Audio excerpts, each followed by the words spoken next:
This video will be a bit different from my past videos because it's actually an assignment I'm doing for a college course this semester. The assignment is to plan a vacation anywhere, but there are some stipulations, and the location I've chosen is Kings Island in Mason, Ohio, and the Great Wolf Waterpark. Now, here are the rules.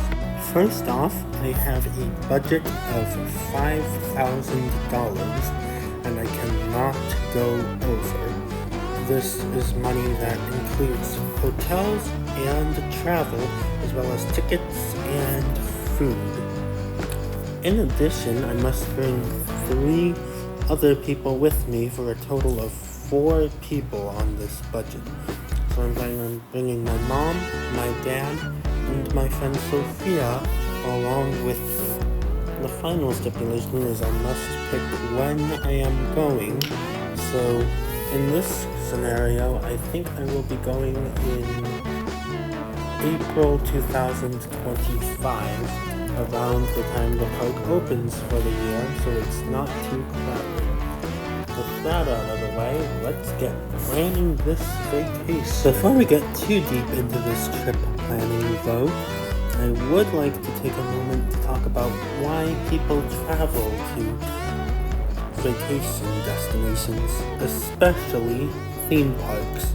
There are various reasons for this, including releasing stress, getting away from reality, and entertaining kids. But the one I went with is people might go to theme parks or vacation because they want to spend quality time with their friends and loved ones. I picked spending quality time with friends and loved ones as my reason for traveling because that's the one that I feel is personally most important to me. Currently, I live quite far away from my family and my childhood friends, so whenever I get the chance to see them, I always take it. That's part of the reason why I go home so frequently during breaks.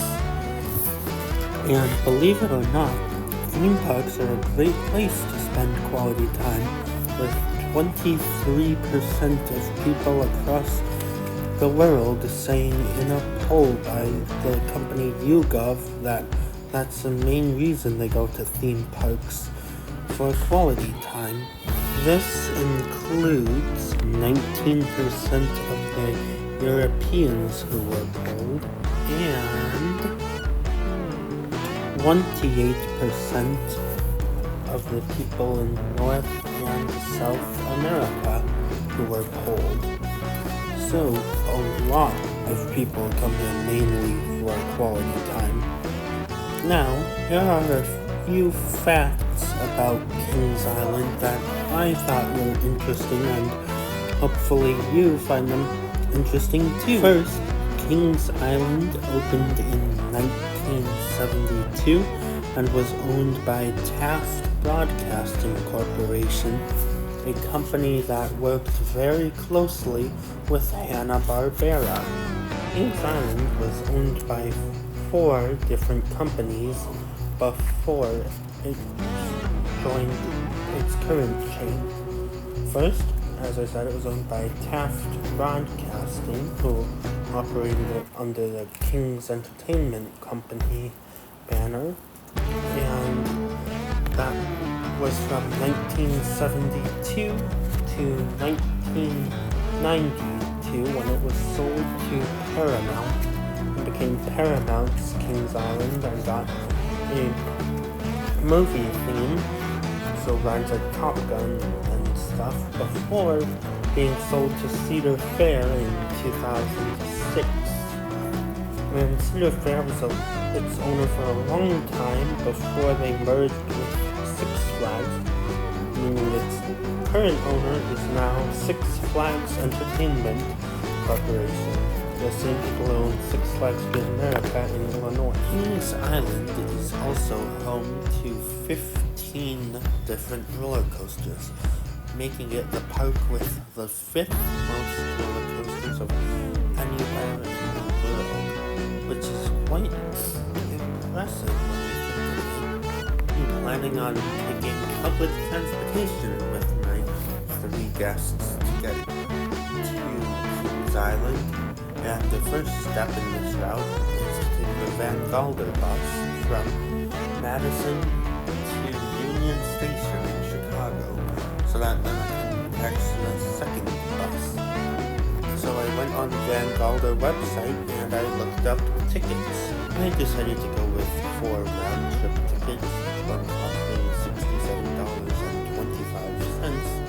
So, after taxes and fees, my total on bus tickets here added up to $281, which I didn't think was too bad. It's pretty cheap considering other methods of travel.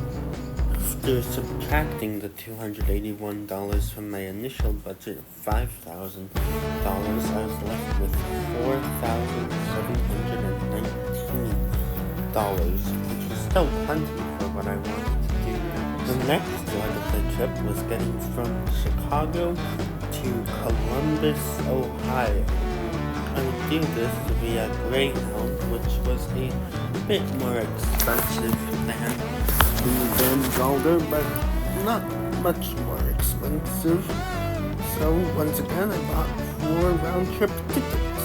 The total amount of these 4 round-trip tickets ended up being $503.39. It's once again wasn't as expensive as I thought it would be. I was subtracting that from what I had left in my budget. I found that I now have $4,215.61 left to spend.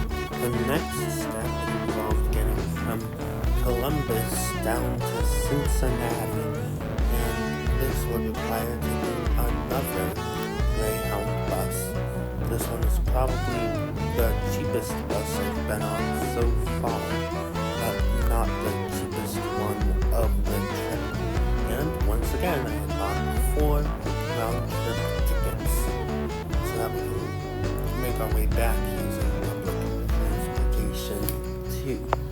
This bus wound up costing $233.91 for 4 adult round-trip tickets.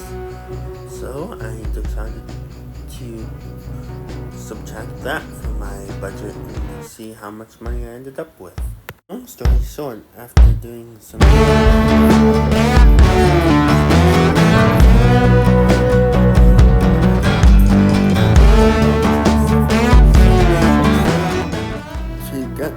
to Kings Island from Cincinnati, I take 2 more buses, the 43 and the 71X. The cost per ride for the 43 bus was $2 per person, and the cost per ride for the 71X is $3.75 per person. So, to find out how much more money that was, simply multiply both numbers by 4, since there were 4 of us, and then by 2 to get the cost for round-trip tickets. After that, I added both numbers together and subtracted that from my budget.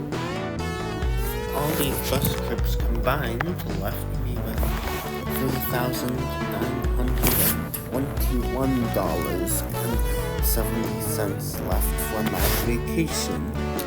The hotel we're staying at on this vacation is a Great Wolf Lodge. I booked us a 5-night stay that included an ultimate food and fun package for $300, which means that we can eat as much as we want when we're there, and we can play all the games and spend as much time in the water park as we want. So So the total for the stay came to $1,783.80. This was the most expensive thing on the vacation so far, taking over $1,000 out of my budget and leaving me with just $1,346.10. In addition to the Kings Island tickets, I bought 4 fast lanes so we could skip the lines on all of our favorite rides and attractions, so we wouldn't have to wait as long, and then we'd have more time to spend at the park. Altogether, this cost $585.95. This left me with less than $1,000.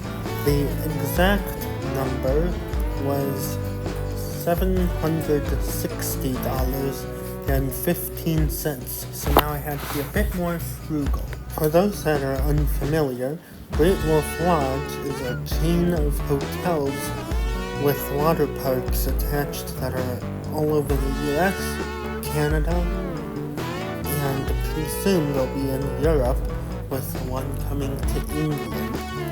There are over 20 locations. There are 2 in Ohio, but the one I'm staying at is closest to Kings Island. And based on some Google and Yelp reviews, this is around a 4-star hotel, the restaurants, an arcade, and an interactive game called Magic Quest, where you go on a quest to slay a dragon using different magical spells. After checking into our hotel, we'll probably all be tired, so we'll go to bed before the next morning, starting our time at Kings Island. And I'm thinking we start with a nice early morning ride on the Adventure Express mine train coaster while the lines are short, and to get us all warmed up for some bigger rides. After that, we will head to Mystic Timbers, a wooden roller coaster that opened in 2017. This has a maximum height of 109 feet, a top speed of 53 miles per hour, and covers just about 3,000 feet of track. I feel like it would be a good ride to get our adrenaline pumping, but not too intense. After all, it is wood, so it doesn't do anything crazy. And it goes through the forest, so it should be nice and scenic. Then, after that, our next ride of the day is Snoopy's Soapbox Racers. This is a 73.5 foot tall steel roller coaster that opened this year and was built by the Dutch manufacturer Vekoma. Now, it's not quite as tall or as fast as Mystic Timbers, but it does have something Mystic Timbers doesn't, which is that it goes forwards and backwards, which makes it quite unique. There's only one other coaster that does this, and it's in Vertigo. Although in Vertigo is a lot rougher, so this will be more fun for the entire party. The next roller coaster we will ride is the Bat. This is a fun ride for all families, hitting a top height of 98 feet and seating you below the track where you swing side to side every time the coaster goes around a turn. Despite this, it's a very, very, very tame ride built by Aerodynamics. It's basically a version of their mine train coaster because it begins and ends with a lift hill. So it should be fun for everyone. And after riding these rides, we will have probably worked up an appetite, so we'll go get some lunch. Lunch, my friend Sophia will have a grilled shrimp and strawberry salad at Firebird's, and I will be eating the Firebird's Durango Burger with pepper jack cheese and garlic ranch dressing. My dad will be having a plain cheeseburger with cheddar, lettuce, tomato, and red onion. And my mom will be having a BLT salad. So altogether, the total price of our meal will come to $66.20. After the cost of our meal, I